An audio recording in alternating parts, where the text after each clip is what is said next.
conhecida que nós tanto falamos, tanto pregamos, que é o dia do Pentecostes, a descida do Espírito Santo. Olha como aconteceu. Atos 2, 1 e 2. De repente veio do céu um vento forte e encheu toda a casa na qual estavam todos assentados. Olha só como Deus age e fala através dos seus ventos. No dia de Pentecostes, quando 120 cristãos estavam reunidos num lugar chamado Cenáculo, por 10 dias em oração, veio do céu um som como de um vento impetuoso, um vento forte, encheu toda a casa e todos foram cheios do Espírito Santo. Ventos fortes não são tão maus assim. Ventos fortes nos trazem mensagens de Deus. Ventos fortes trazem o agir de Deus. Olha, em Gênesis 8:1, Deus usou o vento forte para baixar as águas do dilúvio. Águas falam de tribulação. E às vezes nós estamos no meio de uma tribulação, parece que as águas querem nos submergir, nos afogar.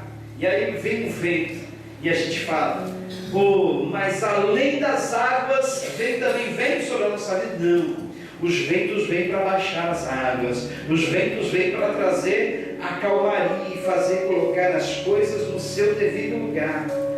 Vamos prestar atenção nos recados de Deus através dos ventos. Em Êxodo 10:13, ele usou o vento para abrir o mar vermelho.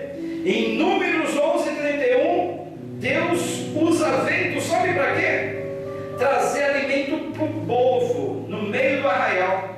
Lembra-se que aquela tempestade de codornizes, o vento que trouxe codornizes caindo do céu, foi um vento forte que Deus mandou sobre o acampamento dos israelitas para trazer alimento, comida, abastecimento. Então, os ventos, que eu quero dizer, não são tão maus assim. Causam destruição, mas eles também trazem recomposição, eles também trazem provisão, eles também trazem uma mensagem dos céus para a nossa vida. Tua vida está em turbulência, tua vida está no meio de um furacão, está no meio de um vendaval. Aliás, sabe que no furacão, o lugar mais seguro, sabe qual é? É no centro dele, é no olho do furacão. Se a pessoa tiver coragem de se colocar no centro do furacão, no olho do furacão, o furacão não move ela, o furacão não destrói. Mas quem vai ter coragem de se colocar no centro do furacão, no meio do furacão, no olho do furacão, para que os ventos rodem em volta de você e você permaneça firme? Ora, o olho do furacão, o centro do furacão, o meio do furacão, é o centro da vontade de Deus para a nossa vida. Se nós quisermos não sermos afetados pelos ventos fortes, se nós quisermos não sermos abalados pelas ventanias que Deus manda, coloque-se no centro da vontade de Deus, coloque-se no lugar que Deus quer que você esteja, fique na posição que Deus quer que você esteja. O vento vai passar em volta de você, vai fazer uma velha demoinho, vai destruir tudo à sua volta, mas você não será atingido, porque você estará no centro da vontade de Deus. Olha como é importante nós estarmos e permanecermos no centro da vontade de Deus. Vou falar um pouco sobre o meu xará, Jonas.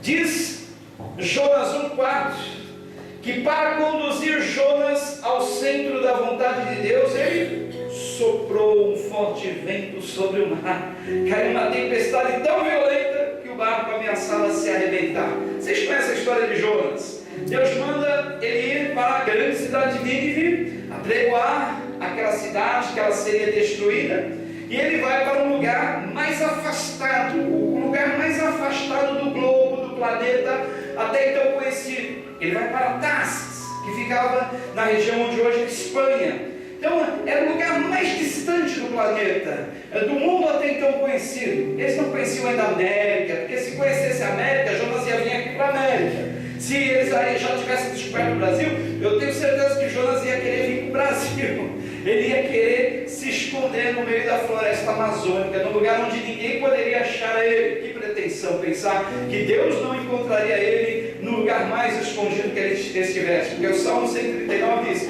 se eu subir ao céu, tu ali estás. Se eu descer ao Sheol, nas profundezas da terra, tu ali estás. Se eu pegar a extremidade mais ali também tu estás. Se eu for para a extremidade mais longe do ocidente, também ali tu estarás. A tua mão me guiará, a tua mão estará onde eu for, e eu não poderei escapar da tua presença. Então Jonas pega o navio e vai, pensando que ia fazer um delicioso, agradável cruzeiro marítimo, estar curtindo ali as praias da Espanha, ali em Tarsis, tomando uma água de coco embaixo de uma palmeira, numa rede estendida, e ele ia ficar lá, tranquilo.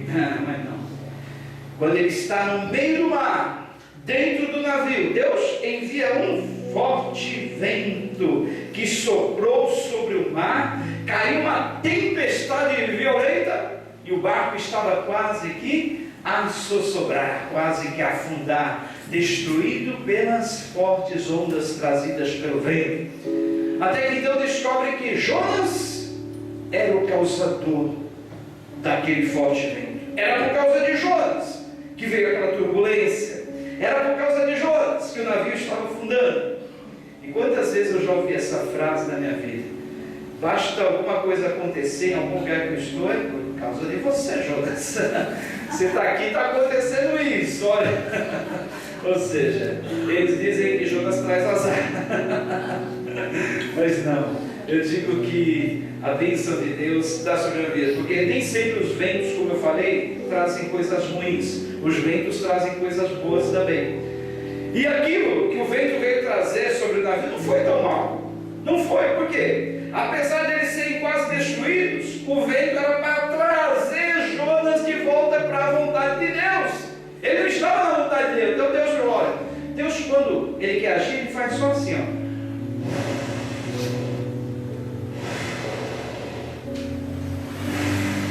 Ele sopra e as coisas se colocam no seu lugar.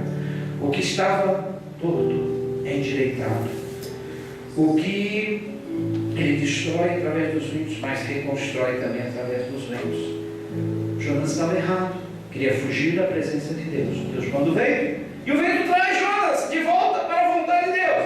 Aí Jonas vai, cumpre a sua missão. Jonas, podemos dizer que foi o maior pregador de todos os tempos depois do Senhor Jesus. Alguém discorda disso? Jonas foi o maior pregador depois do Senhor Jesus. Ele, em 3 dias de caminhada, ele converteu uma cidade inteira, cerca de 120 mil pessoas. Eu fico pensando, olha, eu tenho praticamente 30 anos de ministério. Comecei a pregar o Evangelho aos 20, já estou com 52, eu tenho 32 anos de ministério. Eu posso dizer que eu não ganhei 0,1% do que Jonas ganhou em 3 dias. 3 dias. 3 dias. Eu não ganhei 1% disso. De almas. Quanto é 1% de 120 mil? O Vinícius, que é bom na matemática, nosso professor. 1% de 120 mil. Quanto dá? Esse que é bom no celular. Na calculadora. 1.200? Eu não ganhei isso em 30 anos de ministério, não ganhei não. Não ganhei, olha que vergonha. Em 30 anos de ministério, eu não ganhei 1% de almas, vidas que Jonas ganhou em 3 dias. 3 dias caminhando, dizendo assim, olha, Nínive será destruída, arrependam-se enquanto é tempo. Deus vai destruir essa cidade. Arrependam-se enquanto é tempo. Voltem-se para Deus. E a cidade inteira se converteu. Todo mundo começou a fazer jejum. Até os animais. E Deus se compadeceu da cidade de Nínive e não a destruiu. O que aconteceu depois? Jonas ficou desgostoso. Jonas ficou irado. Já viu? Jonas é todo estranho, né? Eu tenho inveja dele ter ganhado 120 mil almas. E ele ganhou 120 mil almas e ficou triste. Quis morrer. Ele ficou reclamando. Nem sabe se deu certo. Eu choro. Porque muitas vezes eu prego e não vejo almas se converter. Ele ganha 120 mil almas e fica reclamando.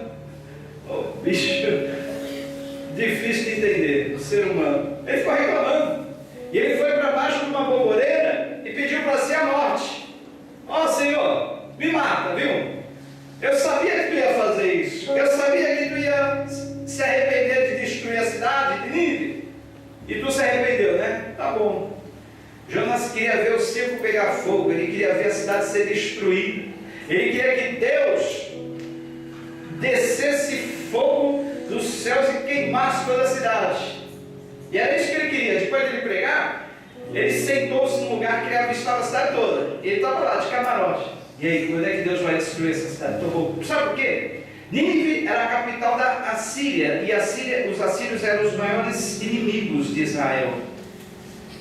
Eles eram cruéis. Eles faziam as piores atrocidades com seus inimigos de guerra. Não vou nem falar algumas coisas que eles faziam, senão vocês vão sentir dor aí onde vocês estão sentados. Mas eu vou falar uma das especialidades dos assírios, os inimigos número 1 de guerra do povo de Israel. Quando eles queriam se divertir com os prisioneiros de guerra, eles deixavam uma lança fincada no chão, com a ponta para cima, e eles estavam brincando ali de fogueiras, e esse lugar aqui está pouco iluminado, vamos fazer uma luminária viva. Você vai cá, é você, prisioneiro. Pegava um prisioneiro. Eu falei, vai doer um pouco, você vai sentir uma dorzinha onde você está. Mas ele pegava o prisioneiro e fincava em cima da lança e ateava o fogo. Falava, pronto, agora o lugar está melhor iluminado. Eles faziam tochas vivas de prisioneiros de guerra. E a nação de Israel tinha uma raiva daquele povo. Esse povo tem mais é que morrer. Eles têm mais é que serem destruídos, porque eles não têm piedade nenhuma de nós e de seus inimigos de guerra. Então dane-se os assírios, desça fogo do céu sobre eles.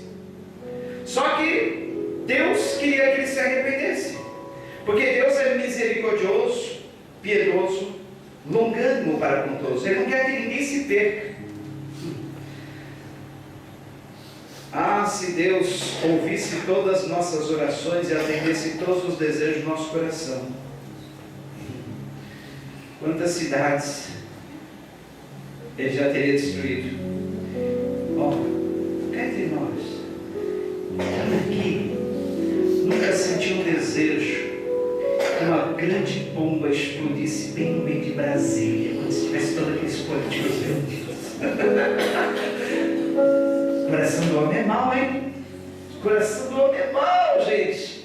Nós somos maus. Quantos de nós já não tivemos esse desejo? Ah, se uma bomba explodisse bem ali no Planalto em Brasília e destruísse todos aqueles políticos corruptos?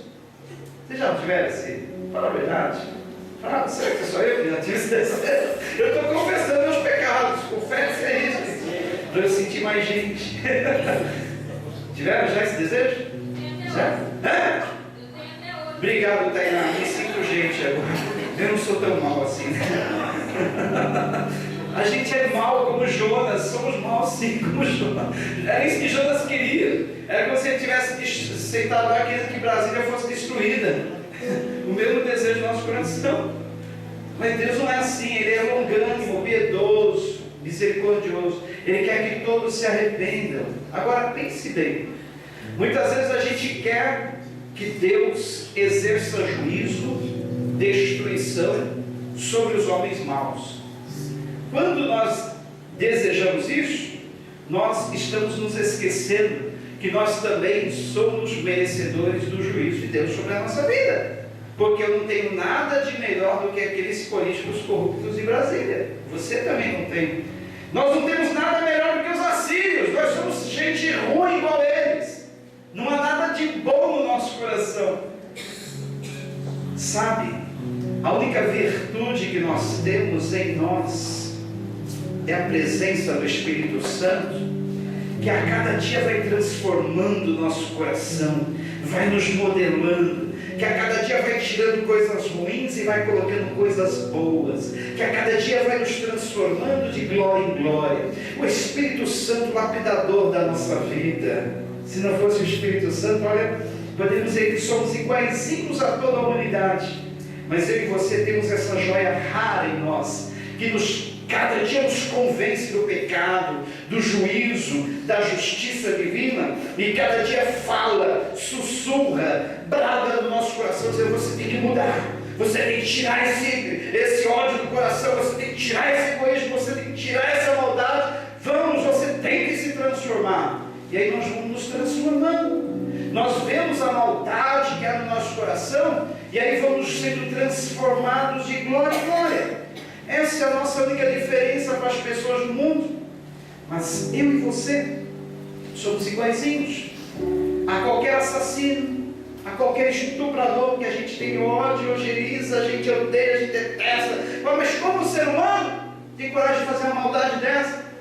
Pessoas que fazem mal com criancinhas, a gente fica injuriado, a gente não se conforma, como tem tanta maldade. Mas essa mesma maldade que está no coração do pior assassino está no nosso coração, porque essa maldade se chama pecado. E o pecado é o mesmo em todo lugar, em toda nação, em qualquer raça, em qualquer ser humano. O pecado é o mesmo, é a mesma semente, é a mesma raiz. Só que nós somos pecadores transformados pelo poder de Deus, que somos transformados e estamos sendo transformados a cada dia. Mas voltando lá para a história de Jonas. Jonas senta-se debaixo de uma polvoreira que Deus fez nascer da noite para o dia, só para fazer uma sombrinha para Jonas. Jonas trabalhou bastante, 3 dias, agora ele merece um descansozinho com sombra e água fresca. Deus pensa no nosso descanso. Eu vou dar um descanso para o meu servo embaixo de uma polvoreira que eu vou criar para cobri-lo, fazer sombra, e ele vai tomar uma água fresquinha embaixo dessa sombra. E ele escolheu um lugar para que ele pudesse avistar a cidade, para ver ela ser destruída. Mas passou o tempo, passou os dias, e a cidade não foi destruída. Em Jonas 4:8, Deus trouxe um vento oriental muito quente. O sol fez com que a borboleira murchasse, esvaecesse, caísse. E aí, acabou a sombrinha para Jonas, bateu aquele sol na boleira dele, e ele ficou perturbado, incomodado, frustrado. Nem a cidade foi destruída, e a borboleira foi. Acabou a sombrinha de Jonas, acabou o sossego. Aquele sol forte, que aquele vento oriental trouxe, sol muito quente, e ficou ali queimando a mioleira de Jonas. Aí Jonas reclamou, e pediu a morte. Ó Deus, qual é? Eu pensei que tu ia destruir aquela cidade desgraçada, aqueles malvados, malditos, tu não destrói eles. Ao invés disso, destruiu a borboleira. E agora esse sol quente está batendo na minha cabeça. Quer saber de uma coisa, Deus? Melhor para mim é morrer. Me leva. O profeta amuado, o profeta chorando, o profeta resmungando, o profeta mal criado, Jonas. Mas aí Deus fala com ele: Jonas, qual é? Jonas, pensa bem. Você tem compaixão de uma borboleira, uma simples espécie vegetal, que eu fiz nascer num dia e murchou no dia seguinte. E não quer que eu tenha compaixão de uma cidade, 120 mil pessoas, incluindo aquelas que não discernem entre a mão direita e a mão esquerda, ou seja, crianças.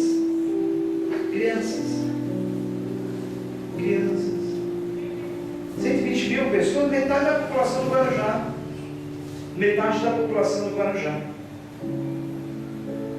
É isso?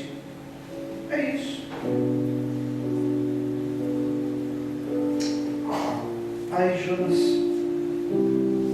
pensou. Eu creio que ele deve ter sentido um profundo remorso, uma angústia, e ele então caiu em si para o remédio. Como eu tenho sido egoísta, mal,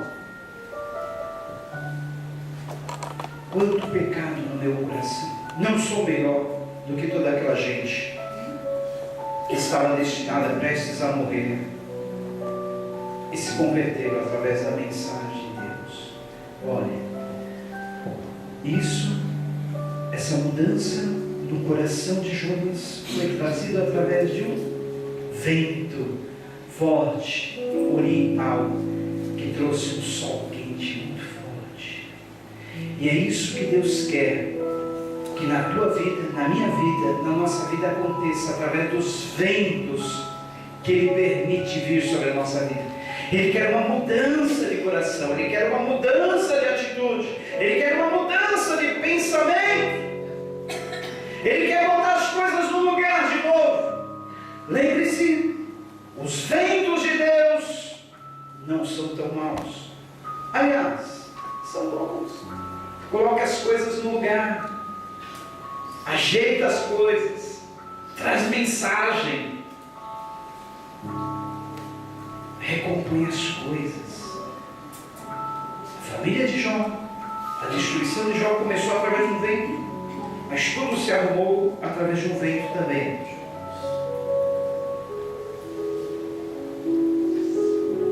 Na vida de Jonas, os ventos fizeram um grande milagre. Na vida do povo, atravessando o deserto, os ventos sempre ajudaram. Abrindo o mar vermelho. No dilúvio, fez as águas baixarem. Os ventos trouxeram sobre a igreja inaugural, em Atos 2, a presença do Espírito Santo. Veio através de um vento forte. E na nossa vida, o que os ventos de Deus têm trazido de novo? Tem trazido de bom?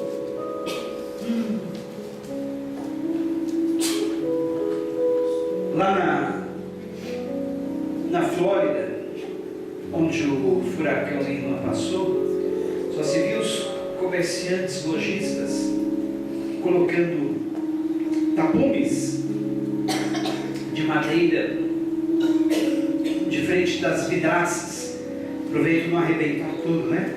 E alguns escreviam sobre aqueles tapumes: Irma, você não é de nada. Irma, você não nos assusta. Irma, você não nos amedronta.